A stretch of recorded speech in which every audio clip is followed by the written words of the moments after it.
Salaamulla saaxiibayaal, ku soo dhawaada barnaamij gaar ah oo ku saabsan isbeddelka ugu weyn ee ka dhacay Geeska Afrika muddo 10 sano ah. Maanta waxaan falanqayn doonaa laba dhacdo oo gilgishay diblomaasiyadda gobolka. Aqoonsigii taariikhiga ahaa ee Israa'iil ay u aqoonsatay Somaliland inay tahay dowlad madax bannaan, iyo wararka sheegaya in wasiirka arrimaha dibadda Israa'iil uu yimid magaalada Hargeysa. haddii aad nagu cusub tahay, fadlan nagu soo biir si aan kuula wadaagno xogo kooban oo maalinle ah. Sida ilo lagu kalsoonaan karo aan ka helnay, wasiirka arrimaha dibadda Israa'iil Gideon Saar ayaa lagu wadaa inuu la saxiixo madaxweynaha Somaliland heshiisyo iskaashi amni iyo ganacsi.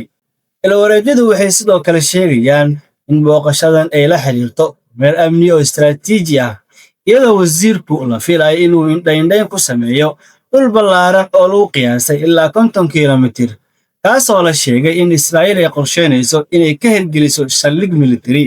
Xogtu waxay intaas ku dartay in booqashadaasi ay tahay mid si hoose loo diyaariyey, isla markaana ay qayb ka yihiin mas'uuliyiin maxalli ah iyo kuwo shisheeye, iyadoo ammaanka magaalooyinka Hargeysa iyo Berbera aad loo adkeeyey saacadihii la soo dhaafay. Arrintan ayaa durba dhalisay hadalhayn iyo dareen kala duwan oo ku saabsan saamaynta amni, siyaasadeed iyo mid gobol.